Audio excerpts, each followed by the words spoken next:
no assurance at all. 2025 ang NEP po natin 16 billion. Nag-insert po ng 17 billion ng House, naging 35 billion yung budget. 2026 ganun din. 17 billion ang NEP, 27 billion ang GAA. So ibig sabihin nag-insert ulit ng 10 billion.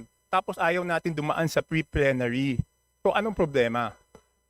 Pwede naman palang sa plenary lang magtanong, bakit pa natin sila pinadadaan sa pre-plenary? Tapos tayo, ayaw natin idaan yung sarili natin sa pre-plenary. Pwede naman pala, di ba? Kung yun ang sagot nyo, kasi last year, ganon, yung House hindi dumaan sa pre-plenary, tapos sinagot lahat ng tanong sa plenary. Eh bakit lahat ng departamento pinadadaan natin tapos tayo hindi? Anong pagkakaiba? Madam Chair.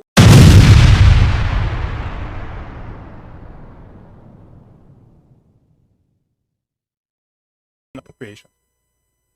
Today po, nag-present po yung ating economic team, ang kanilang plans and programs at yung mga nagawa nila for the past. Pero nakita ko po yung schedule ng ating budget briefings sa pre-plenary. Wala po doon, hindi po nakaschedule yung House of Representatives. So is there a law that exempts the House of Representatives from presenting the budget to our colleagues before it goes into plenary?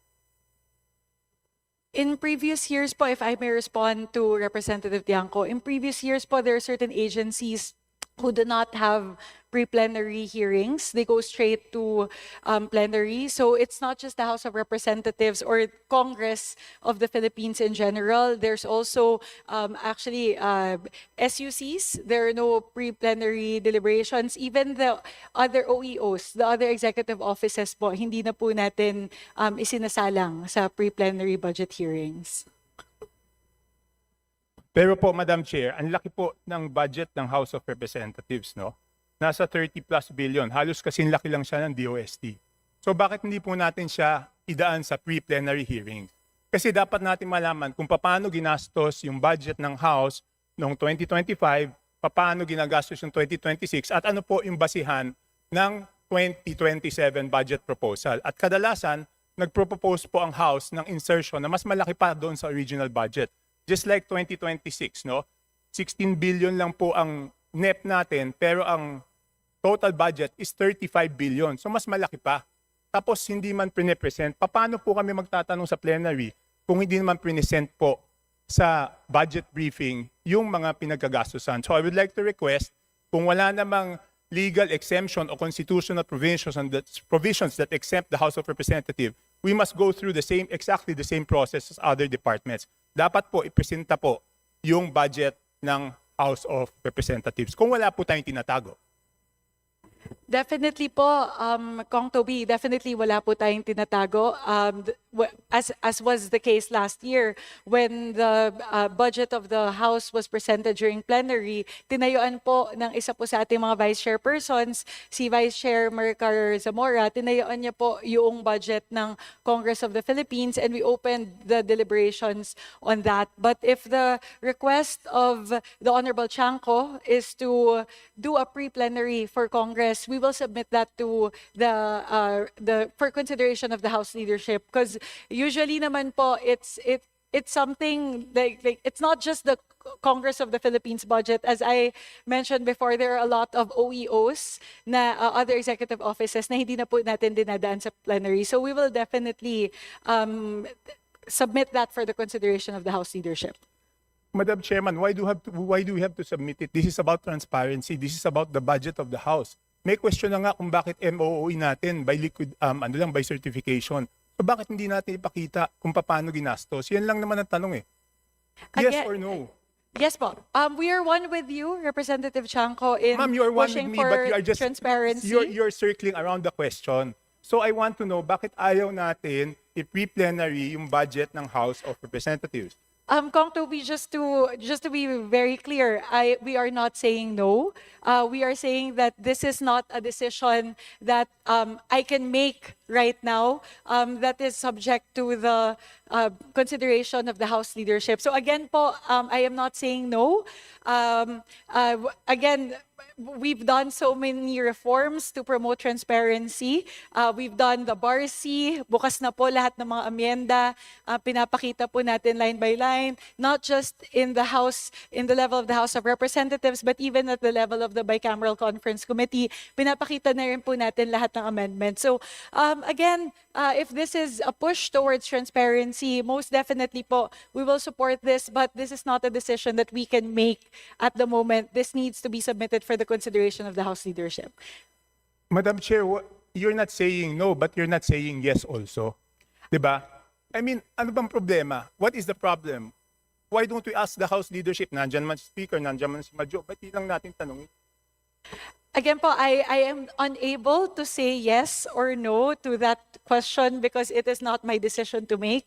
I would have to, again, submit this for the deliberation of the House leadership. And we will rest assured po what the assurance that I can give. If it was within my jurisdiction, I would have been able to decide right here and now. But please give us some time to submit this for the decision and deliberation of the House leadership. But that is no assurance at all. 2025 ang NEP po natin 16 billion.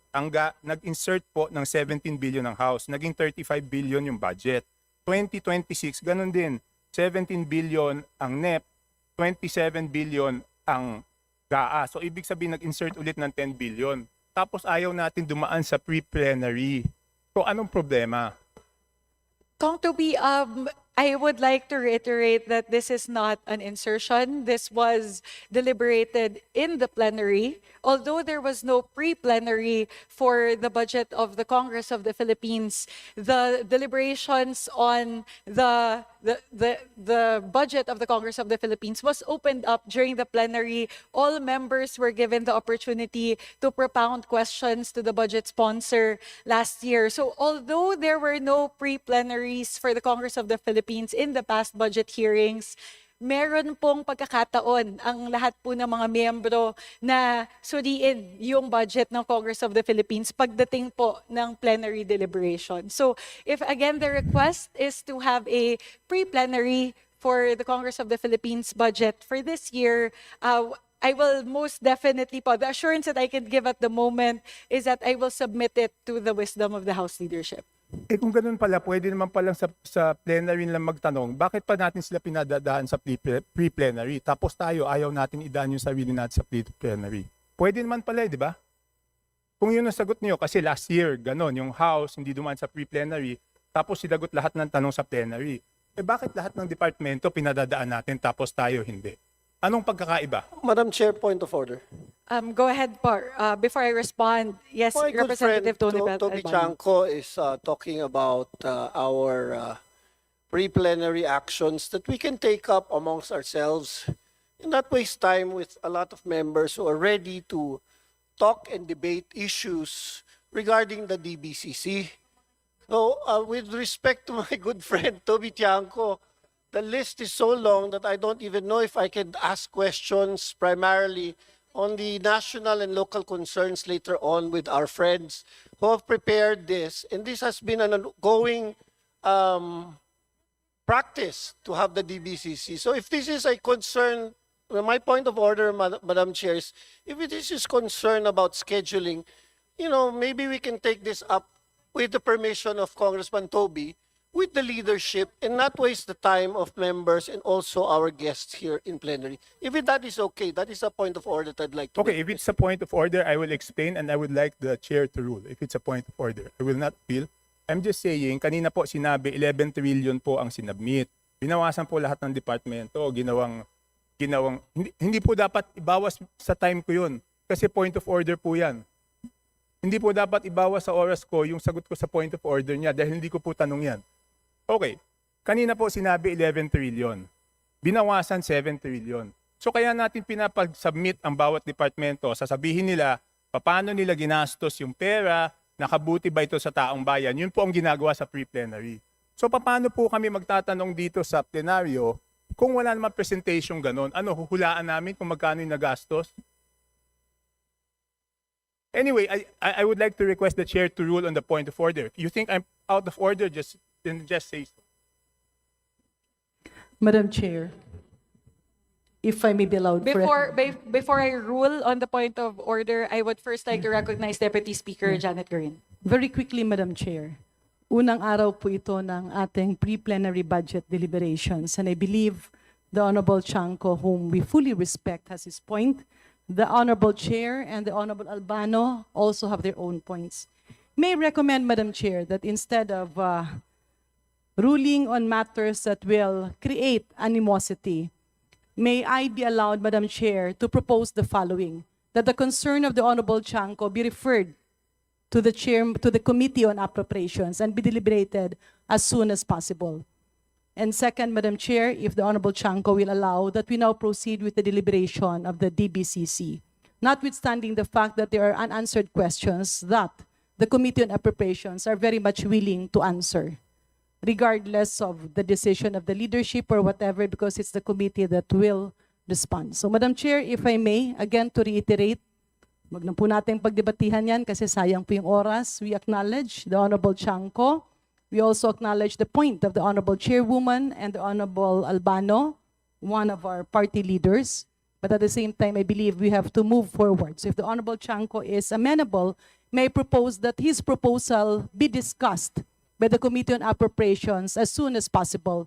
But for the meantime, we all be allowed to proceed with the pre-plenary hearings of the DBCC. Madam Chair, if I may reiterate, With the indulgence of Representative Tiangco, I would first like to recognize Representative Tony Albano. yes, Madam Chair, the point of order stays, and it's a long-standing tradition that the point of order has to be taken first. But I believe Representative Chanco has still that floor and time if he wants to use his 2 minutes or 5 minutes of his time to ask any relevant questions while the DBCCs and our guests are here. But if it's outside of that, I would really like to insist, if not, I'm asking permission for my good friend Toby Tiangco to please, everyone's stressed already, everyone's trying to do a good job, we're trying to help our country and our economy move up. These are the relevant questions that we have prepared ourselves to ask our guests. And if it's not relevant to the context of what we are discussing right now, then you have to rule in favor of the motions of the point of order that this is not exactly the forum for the cause of the good friend from Navotas, Congressman Tiangco, and then we can take it up right away if he wants with the leadership, with the Speaker and the Majority Floor Leader and the Chairperson, Madam Chair. Thank you, Representative Albano. If our honorable colleague, Representative Tiangco, will be amenable to it, rather than ruling on the point of order, as proposed by Deputy Speaker Rin, this is a matter that we can take up within the Executive Committee of the Committee on Appropriations. So again, rather than take it up here during the DBCC, as I assured earlier, I give my assurance that I will raise this to the House leadership for deliberation and decision. And we will get back to you as soon as possible on the matter. Madam Chair. Yes, Yes. yes, Representative Erice. Yes, ang suggestion ko lang po, hindi lang po dapat siguro after deliberating with Executive Committee, we should deliberate it in the plenary. Kasi po ang question dyan, yung equitability nung resources ng House, whether all representatives are meron pong kanya-kanyang pakinabang at yung sa sa budget at baka naman po kailangan po talaga equitable. Hindi ko naman po sinasabing equal, equitable yung distribution ng resources. So hindi lang po ito concern ng committee, concern po ng buong plenaryo. Salamat po. Thank you, Representative Erice. Again, we acknowledge the point of the Honorable Erice and the Honorable Tiangco. And again, may I request for your kind indulgence to please give us time to raise it to the House leadership and within the Committee on, and also for the Committee on Appropriations to make the appropriate action on the matter. If with the kind indulgence of Representative Tiangco and Representative Erice. Madam Chair, the reason I brought it up today is para magkaroon ng time mag-prepare yung House. Anyway, please rule on the point of order of the Deputy.